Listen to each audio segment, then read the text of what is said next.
Hi, welcome to Shiloh May. I'm Linda.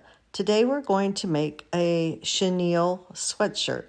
We're going to use a product here called Chenille-It, and I apologize, this is backwards, but it kind of looks like bias tape, but it's not. It's a very thin material. It comes in 5/8 inch, or I believe 3/8 inch, and we're just going to start by taking our sweatshirt and using an insoluble marker and write our word on our shirt. And you can use a sweatshirt or a t-shirt, long sleeve shirt, whatever you want. Make sure that your pen or marker is a contrasting color so you can see it. You want it to be either water soluble or erasable on your fabric, just in case you make a mistake. But here I'm writing out the word Chiefs, and I'm going to use black Chenille-It. And Chenille-It comes in a wide variety of colors. So I actually will use black and a little bit of white, but it comes in grays and browns, navies, different shades of blue, sage, yellow, pink, lilac, red, just about any color you want. And I found this at a local quilt shop. So you may have to kind of look around for it. I think there might be some brands available on Amazon, but I bought this at a quilt shop. So now I've written the word Chiefs out, and I'm taking my Chenille-It and I'm just placing it on top of my writing. Now, you don't want any folds in it. You can make curves in it, but you don't want folds. I'm laying it out, and I'm just going to kind of pin it down in places, especially around the curves. And what I'm doing here is I'm getting a really good grasp of how my letters are going to lay out, if they're close enough, too far apart, and just cutting my Chenille-It where I need to. Now, while I'm laying this out, here's an important tip.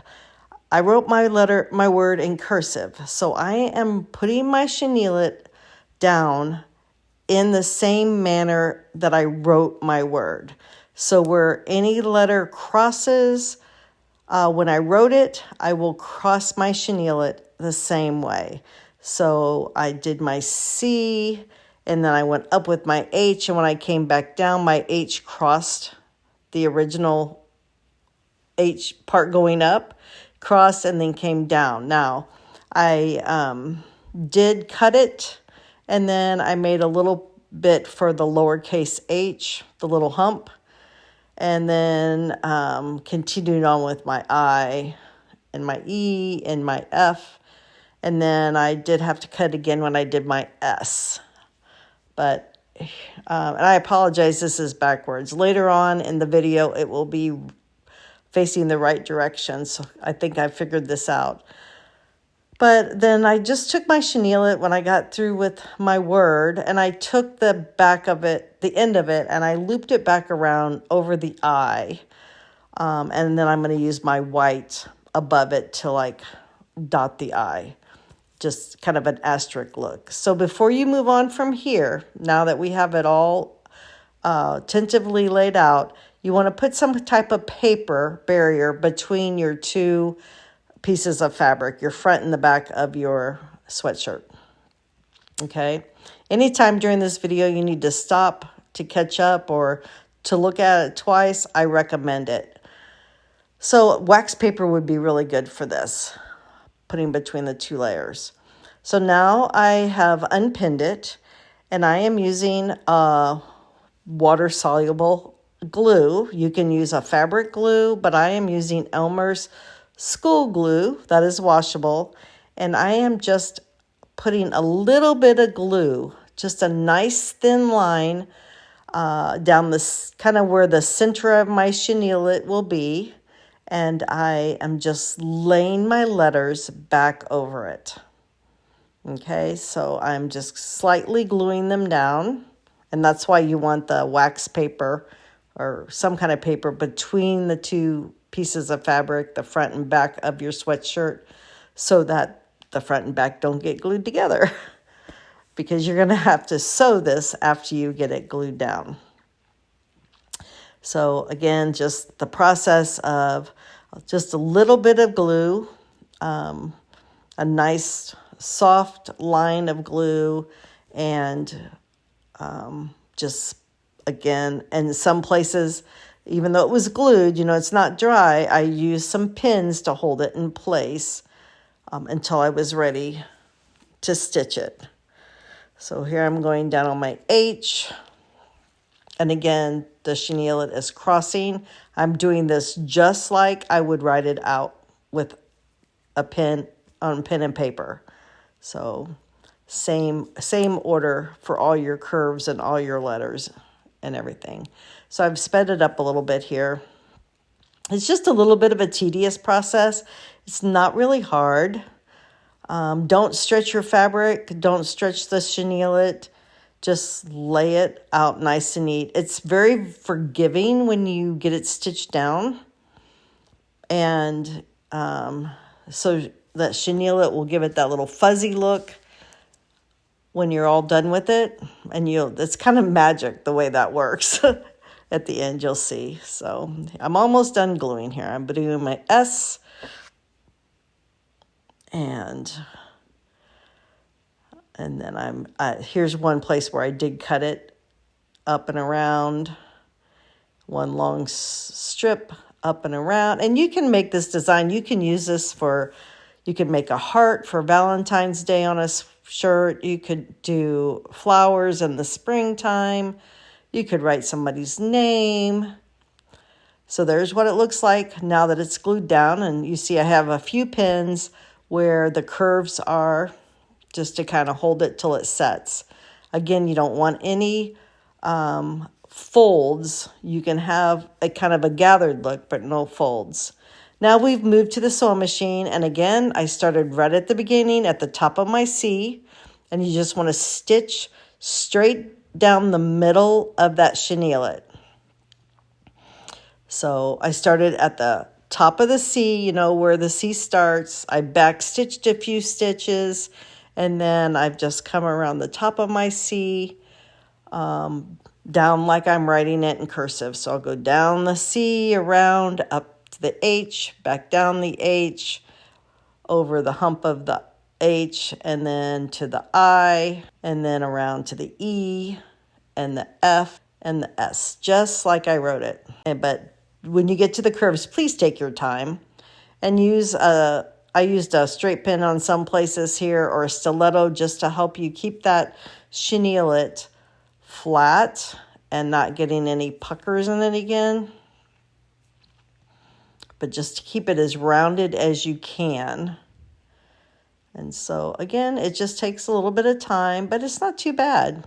Try not to stretch your sweatshirt during this process. I really love the kind of the tan oatmeal-ish kind of sweatshirt here with the black. I thought it looked very classy.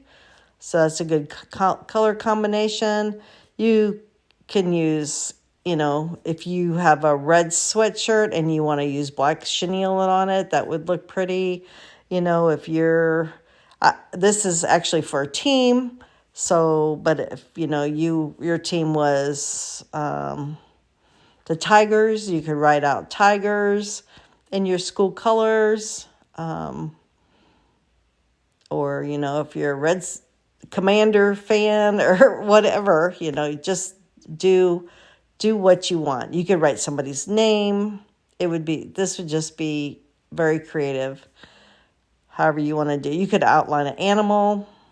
I wouldn't do anything that was too complicated. Just very simple items. But again, it's kind of a fun process. One thing I didn't mention earlier was that you want to use the same color thread as your chenille-it. So I'm using black on my black chenille-it, and then I will change to white when I do the asterisk that's in white chenille-it. So do coordinate your threads. That way they don't show up. I did use a white thread in my bobbin. So on the back side, you really don't see too much. On the wrong side of my sweatshirt, you don't see too much either. So here I'm just finishing up, coming around the top, that big loop I had over to the eye. So I'm finishing up that right here. And I have sped this up, at least five times the normal speed. And I changed my thread to white, and I'm doing the asterisk. I'm doing one row for each piece of chenille I laid down there. So I used 3 to make my asterisk. So I made 3 different lines of stitching, clipping all my threads because that makes a nice finished piece. Okay, here's where the magic happens.